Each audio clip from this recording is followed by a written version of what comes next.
Alors là, j'ai l'impression que cette fois c'est parti. Bon, j'ai pas de caméraman ce matin, mais j'ai retrouvé le pied de mon appareil photo, ça devrait pas être mal. Donc vous pouvez me retrouver sur le site rêvedefibre.wifeo.com, hein, comme d'habitude, ou bien sur le groupe Facebook que j'ai ouvert, Autonomie et fait maison. C'est un petit groupe qui est axé sur tout ce qu'on peut faire en fait maison pour être le plus autonome possible. Ça touche plusieurs secteurs et puis ben voilà, le plus simple c'est de venir nous voir. Et je vous explique juste que je demande, j'ai quelques questions qui sont posées à l'entrée du groupe. Si vous ne répondez pas, je ne vous accepterai pas pour la bonne et simple raison que si vous ne trouvez déjà pas le temps de répondre à 2 ou 3 questions toutes simples, vous ne trouverez jamais le temps de participer sur le groupe, donc ça ne sert à rien d'y venir. Bon, mis à part ça, nous voilà partis aujourd'hui pour essayer de faire une paire de mitaines pour un ouvrage pour des débutants, mais cette fois-ci avec une laine. Alors, dans cette vidéo, je vais vous montrer comment monter vos mailles et faire le point mousse, donc la maille endroit. Mais ça, comment je voudrais dire, j'ai déjà fait une vidéo pour les débutants comme ça. Mais là, c'est plus spécifiquement tourné vers de la laine filet main, ou une laine irrégulière, ou une laine différente, même si vous achetez dans le commerce, mais différente du modèle. Sur le groupe, Sylvie nous propose de tricoter des mitaines. Alors, les mitaines de Sylvie, elles font... Bon, j'ai fichu le bordel, ça change pas. Hop, ça, mon cahier, je vous en causerai tout à l'heure. Alors, les mitaines de Sylvie, elles font 15 cm de large et, je crois, 20 cm de hauteur. Après, bien entendu, il faut adapter. Je ne sais pas si on y voit grand-chose. Voilà. Hein, je me débrouille comme je peux, je suis vraiment novice. Hein. Alors, ce qu'il y a, c'est qu'il faut adapter parce que c'est bien gentil de dire modèle 15 cm de large et 20 cm de haut, mais voilà, moi j'ai ma main, hein, une toute petite main, hein, moi j'ai pas des grandes mains. Hein. Si je mesure à l'endroit le plus large, hop, je vais y arriver, hop, hop, hop, voilà, comme ça, ben, mais reste avec moi toi, m'embête. Moi ça fait 19 cm, donc si je tricote un rectangle de 15 cm, ça va peut-être faire un peu léger à cet endroit-là. Par contre, si je fais 20 cm de haut pour des mitaines, sachant que, mais enfin, j'aime bien avoir le poignet couvert. Voilà, si je fais 20 cm, alors là, moi, j'ai plus de main, là. Hein, c'est complètement... on voit plus que le bout de l'ongle du majeur. Donc, il va falloir, bien entendu, adapter le modèle à votre morphologie ou à ce que vous souhaitez faire. Alors, il y a quelque temps, lorsque j'ai commencé à travailler avec des laines filet main, à inventer mes modèles, je me suis fait un cahier. Et sur mon cahier, je note. Voilà. J'ai fait par exemple une paire de mitaines ici, hop là, en haut, en taille 10 pour homme. J'ai mis un échantillonnage de laine. C'était de la laine filet main. Oups. Donc j'ai expliqué ce que c'était comme laine. Et voilà ce que j'ai fait. Parce que voilà, la hauteur totale faisait 22 à 23 cm et j'avais 29 cm de largeur. Et ça a été fait à la main, c'est pas quelque chose que j'ai tissé ou que j'ai tricoté sur une machine. Voilà. Hein. Donc là, pareil, ici, ce sont des mitaines pour une taille L. Donc c'est déjà moins grand. Alors, quelle taille j'ai fait en hauteur? Bien entendu, j'ai pas expliqué. J'ai oublié de tout noter parce que c'est pas toujours évident. Hein. Ensuite, j'en avais fait d'autres, il me semble. Voilà. Là, c'était celle de mon mari. Voilà, ici, j'avais fait d'autres hauteurs. En fait, il faut à chaque fois prendre des notes. C'est très important parce que si vous ne prenez pas des notes avec les dimensions, quand vous voulez refaire, vous voyez, là, j'avais refait des mitaines en taille homme, pareil. Hein, j'avais fait 27 cm de large, 20 cm de haut. Une ouverture sur le pouce à 5 cm du bas et à 10 cm du haut. Et j'avais pris 5 cm d'ouverture. J'avais tricoté avec des aiguilles numéro 5. Voilà le nombre de mailles, le nombre de rangs en côte et le nombre de rangs en jersey. Voilà. Donc c'est vraiment important. Alors ça, je vous le passe après, hein, parce que c'est pas votre truc. Mais c'est vraiment important de garder des traces de ce que l'on fait. Alors voilà, aujourd'hui j'ai décidé de tricoter avec cette laine que j'ai filée moi-même à la main. Si vous regardez, c'est très irrégulier, c'est fait exprès, j'ai horreur des fils réguliers. Au début, je voulais tricoter, filer de la laine régulière comme dans le commerce. Et je me suis aperçue que ben, ça ne me plaisait pas. Et puis que si c'était pour refaire ce qu'on trouve dans le commerce, je ne voyais pas l'intérêt de filer ma laine. Donc, la difficulté, c'est voilà, avec quelle aiguille je vais le travailler. Et comment je vais faire? Comment je vais déterminer le nombre de mailles, le nombre de rangs? Parce que lorsque j'ai un modèle du commerce, on m'indique le nombre de mailles, le nombre de rangs. Donc là, je vais partir déjà sur un échantillonnage. Donc je vais calculer, je vais prendre ma laine, je vais la monter jusqu'à mon coude en considérant que ça fait, on va dire, une vingtaine de mailles. Là, je vais monter. Et je vais monter mes mailles. Alors, vu que ma laine passe du épais au pas épais, mais que la laine filet main se détend, je peux choisir entre des aiguilles du 4,5 ou des aiguilles du 4. Hop. Sachant que, vu ma façon de tricoter, la laine se détend un peu après. Je ne sais pas si ça vient de moi ou du filet main. Je prends des aiguilles numéro 4. Je vais voir ce que ça donne avec mon échantillon. Donc, j'ai fait un nœud. Hein. Ça, un nœud, vous connaissez. Hein. Je passe mon aiguille. Je tends. Voilà. J'ai mon petit bout de laine ici que j'ai calculé. Et sur ma droite, j'ai ma pelote. Je suis droitière. Hein. Donc, voilà ce que je vais faire. Je prends ma laine, comme ça. Je fais un tournicotis pour faire une boucle, en fait. Je vais passer mon aiguille. Elle est là, mon aiguille. Je la passe à gauche. Je maintiens ici, hein, avec mon pouce, ça se voit pas. Hop, là, voilà. Je la passe à gauche. Je fais venir...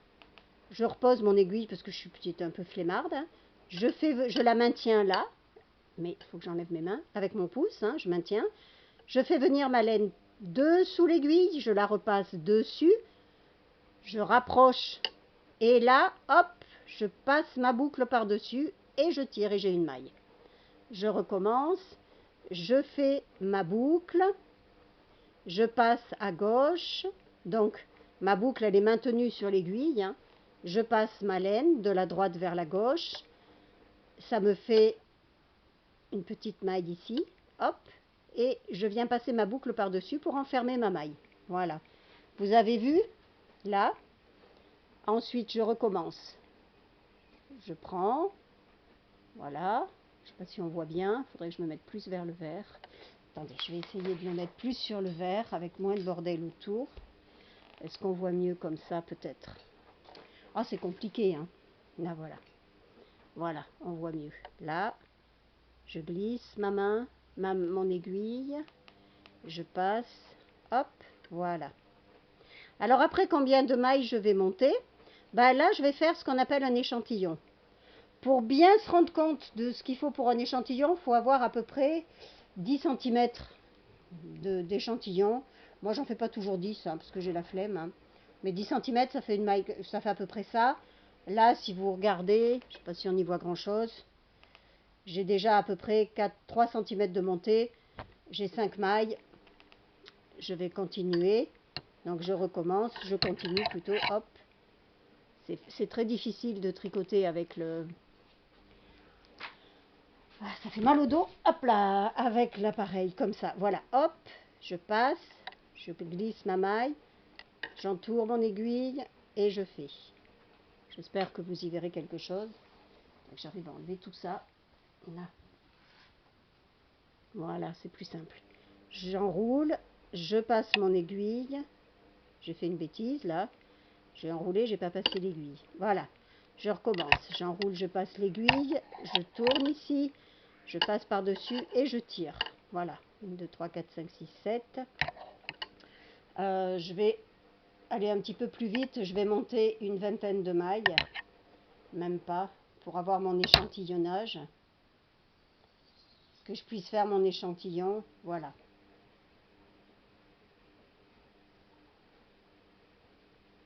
Là, vous voyez, hop. J'en ai 2, 4, 6, 8, 10, 11, 12, 13, 14. Allez, je vais aller jusqu'à 18, 14, 15, 16, 17 et 18. Voilà. Donc là, mes mailles sont montées. Donc je vais prendre mon autre aiguille. Tant qu'à faire de la même taille, je tourne. Là, j'ai mon petit bout de fil qui pendouille. Hein. Celui-là, vous le laissez. Ça vous servira pour faire la couture. Et je prends ma pelote. Vous gourrez pas, ça m'est déjà arrivé. Après, on est obligé de tout défaire parce qu'on n'a pas assez de fil. Voilà. J'ai ma pelote. Donc, je vais tricoter la maille en droit. Je vais venir prendre ma maille à gauche. Là, vous voyez, non, vous voyez rien du tout, j'ai ma main devant. Là, ici, à gauche, là, je passe. Je vais prendre ma laine venir l'entourer et je vais la ressortir de là en dessous. Ah, ça veut pas, je suis embêtée avec la taille avec le pied de l'appareil photo. Voilà. Donc je recommence. Je passe comme ça à gauche. Là. J'enroule. Voilà. C'est difficile, c'est plus confortable quand j'ai mon mari. Donc je passe à gauche de la maille là. Je passe à l'intérieur, je vais à l'intérieur, je ressors de l'autre côté. Là. Je passe ma laine dessous l'aiguille qui est à droite. Je tire pour que la laine vienne ici. Je pousse avec mon index. Et hop, vous voyez, mon aiguille ressort de l'autre côté en emprisonnant mon fil. Une fois que j'ai ça, je pousse mon aiguille gauche pour lâcher ma laine. Voilà, je recommence.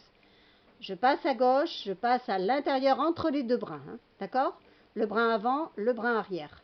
Là. Ensuite, j'enroule mon fil en allant. Là, je le prends à droite. J'enroule bien mon fil en enlevant mon pouce. Voilà, comme ça. Voilà. Après, c'est compliqué parce que je tiens l'aiguille ici. Je tire pour récupérer ma boucle et je le défais. Je vous en refais encore une, en espérant que vous y comprendrez, malgré que je ne sois pas une très bonne caméraman. Je viens chercher à gauche, je glisse entre les deux brins, j'enroule mon fil autour de mon aiguille, je tire pour que ça vienne, ce fil vienne toucher le brin avant, et hop, je glisse ma maille et je récupère ce brin, et je lâche. Voilà, donc là, je vais faire, je vous laisse, je ne vais pas faire ça sur toutes les mailles, ça me fait mal au dos, et puis vous devez savoir, vous devez pouvoir aller d'avant en arrière avec la vidéo. Donc là, ce que je fais, j'ai monté mes mailles, je vais tricoter. Voilà. Hop. Je vais tricoter mon échantillon. Donc, il me faut à peu près 10 cm. Ça va aller vite parce que ma laine est grosse. Là. Pourquoi? Parce que, en fait, je vais calculer combien de mailles j'ai pour 1 cm, pour 1 cm en large et 1 cm en hauteur. Comme je fais du point mousse, première maille, je ne la tricote pas. Hein. Vous avez vu la maille, je l'ai glissée. Ici, je viens rechercher, je refais mes mailles, hein, comme je vous ai montré. Il m'aurait fallu des aiguilles plus courtes, ça aurait été plus facile. Voilà. J'avance tranquillement. Hop. Alors, si vous trouvez que c'est trop serré, votre ouvrage, ou pas assez serré, vous prenez un numéro d'aiguille supérieur ou inférieur. Peu importe, si vous avez une laine du commerce et qui vous disent, par exemple, de tricoter avec du 4, si vous trouvez que c'est trop mou, trop lâche, vous prenez du 3,5, c'est que vous avez une manière de tricoter qui n'est pas standard. Si vous trouvez par contre que c'est trop serré, vous prenez un numéro d'aiguille supérieur. Hein. Ça, c'est important.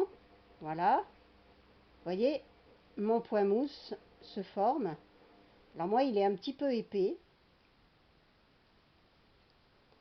Mais d'un autre côté, le point mousse se détend et hop, voilà, vous voyez. Ça, c'est le motif typique du point mousse, la petite vague ici. Une vague correspond à 2 rangs. Et chaque fois que vous avez votre laine sur le côté droit de l'ouvrage, hop, cache-toi, ici, c'est que vous êtes en début, c'est le premier rang, le rang aller. C'est pas très important pour un point mousse, c'est important quand vous apprendrez la maille envers. Voilà, donc je passe ma maille sans la glisser, je glisse ma maille hein, pour le bon vocabulaire, et je refais encore. Et là, je vais tricoter quelques rangs de manière à pouvoir voir, hop là, combien de centimètres il va me falloir pour faire une paire de mitaines pour une taille L. Alors bien entendu, j'ai pas les tailles en tête. Alors, d'ailleurs, j'aurais pu sortir une de mes mitaines pour que vous puissiez voir fini ce que ça donne. Voilà. Je vais faire encore 3-4 rangs. Normalement, on fait 10 cm. Hein. Moi, je ne vais pas aller jusqu'à 10 cm parce que je ne veux pas m'accaparer votre temps. C'est un peu serré, mais comme je vous le disais, avec le point mousse, je préfère. Et puis, c'est de la laine filet main. Elle va se réchauffer, elle va se détendre au fur et à mesure qu'elle va être portée. C'est toujours un peu vivant, la laine filet main. Ça nous donne des fois des petites surprises, contrairement à ce qu'on trouve avec les laines du commerce, qui sont des laines qui ne sont pas très vivantes. Alors après, si vous aimez un ouvrage plus aéré, vous prenez aussi, j'aurais pu prendre du 4,5, mais je suis frileuse et puis bah, j'ai ma logique à moi. Je considère que si je tricote pour avoir chaud, c'est pas pour aller faire des trous dans un ouvrage pour l'hiver. Mais bon, après chacun fait ce qu'il veut. Moi, ce que je veux, c'est quelque chose où le vent passera pas au travers. Vous voyez, déjà, ça prend tournure. Voilà, j'ai fait déjà, hein, je reviens ici, là, j'ai mon petit fil là, j'ai déjà fait 2 rangs. Ça, c'est mon rang où les mailles ont monté. J'ai fait 2 rangs, j'ai fait 2 rangs. Là, j'en suis déjà à 4. Je vais en faire encore 2. Puis après, je vais tricher. Je n'irai pas jusqu'à 10 cm parce que j'ai pas trop le temps et puis qu'il faut que je vous montre comment on fait. En plus, c'est très très long pour mettre les vidéos sur YouTube. Tant qu'on a, pour mettre une vidéo de 7-8 minutes, il faut plus d'une heure d'attente quand encore ça se passe bien. Hier, j'ai essayé de mettre des vidéos et ça passait pas. Voilà. Donc, je finis mon rang ici. C'est chaud. Alors pourquoi des mitaines? Quel est l'intérêt de la mitaine? Parce que beaucoup de gens ne connaissent pas les mitaines. Hein. C'est quelque chose qui s'était perdu en France. Alors pour ma part, j'adore les mitaines. Pourquoi? D'abord parce que j'aime bien avoir les mains libres. Parce que j'adore aussi tout ce qui est tricoté. Tout même tissé, mais je veux dire tout ce qui est en laine. L'intérêt de la mitaine, à mon goût, c'est que ce qu'on appelle mitaine, souvent les gens confondent les mitaines et les moufles. Le gant, ben, vous avez tous vos doigts. La moufle, vous avez cette partie-là qui est prise dans une et le pouce. Et la mitaine, les doigts ne sont pas tricotés. C'est juste un rectangle. Enfin, on peut tricoter. Si on veut tricoter des doigts, on peut, mais on s'arrêtera ici à peu près. Donc une mitaine, elle arrive à peu près là, pour moi. Après, chacun fait ce qu'il veut. Hein. Elle arrive à peu près là. Pourquoi? Ben parce que j'ai besoin de mon petit doigt quand même quand je travaille dehors. Mais moi, je suis frileuse et j'aime bien avoir chaud. Alors, je vais la faire tricoter jusque-là. Par contre, je vais la faire démarrer là parce que j'ai besoin d'avoir chaud au poignet. Après, c'est particulier. C'est l'intérêt de faire ses ouvrages soi-même. Parce que là, on calcule qu'est-ce qu'on aime. Ben, moi, j'aime bien avoir chaud au poignet. Et puis, j'ai besoin d'avoir mes doigts chauds. Alors, je ne vais pas non plus tricoter une mitaine hyper serrée comme ça, parce que c'est pas intéressant pour moi. Pourquoi? Parce que la mitaine, pour moi, a 2 possibilités. Soit je la porte là en ce moment, quand il fait un peu froid le matin, qui commence à geler. Je vais la porter avec juste la main libre à l'intérieur. Et là, bah, j'aurai bien chaud, hein, ça va me tenir chaud, bien comme il faut.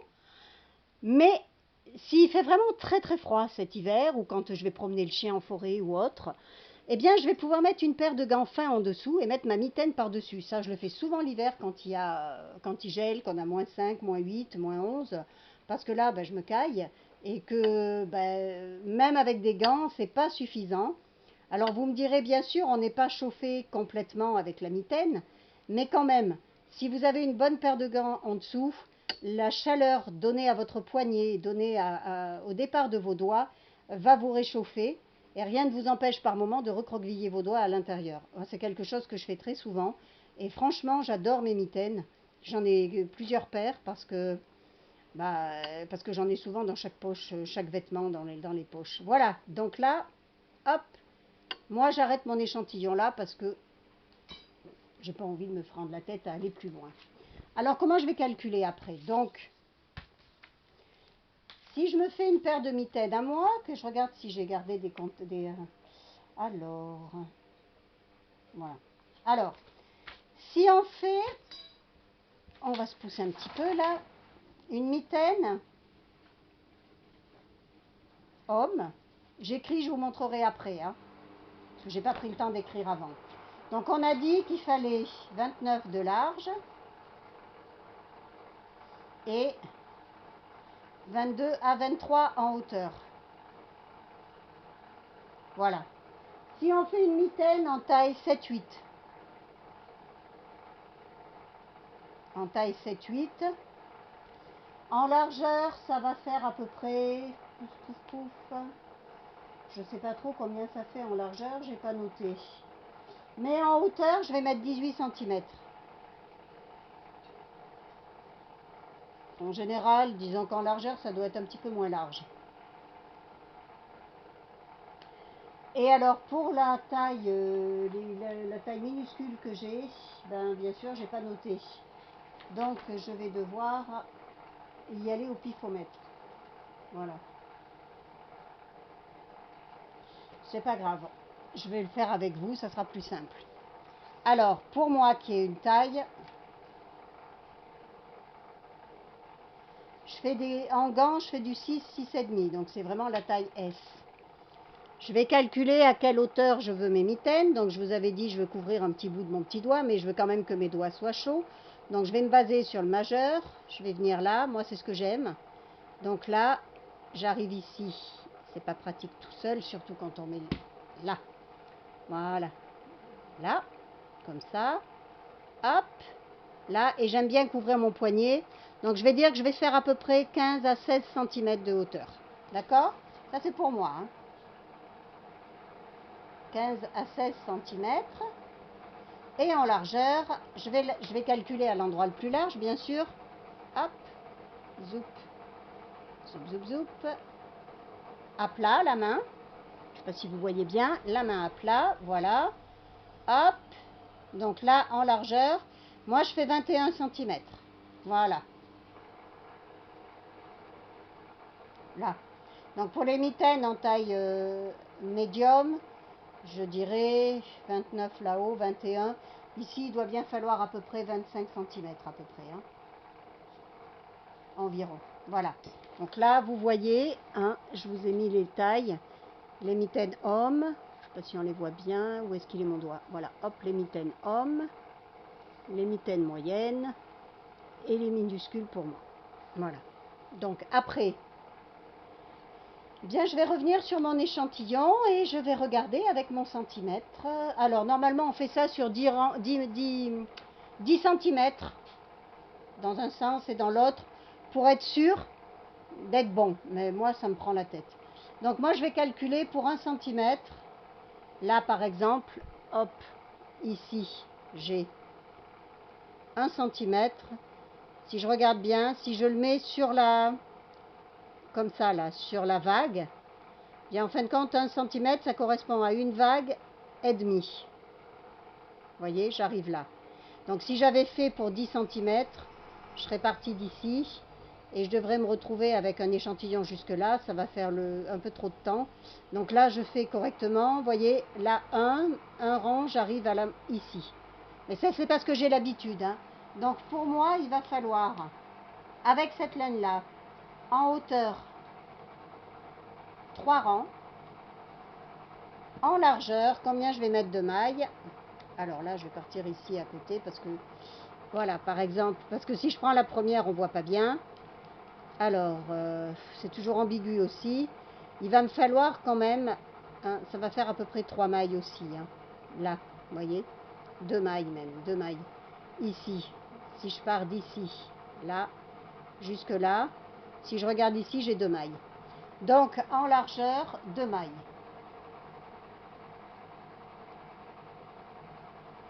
Vous, avec 10 cm, ce sera beaucoup plus facile. Vous diviserez après pour avoir pour 1 cm. Alors, comment je vais faire ensuite? Ben, je vais calculer. J'ai 21 cm de large. Je ne sais pas si vous voyez bien. Je vais vous rapprocher après. 21 cm de large que multiplie 2 mailles. Donc, ça fait 42 mailles. Il va me falloir 42 mailles à monter. Et puisque je veux 16 cm de haut, je vais faire 16 que multiplie 3.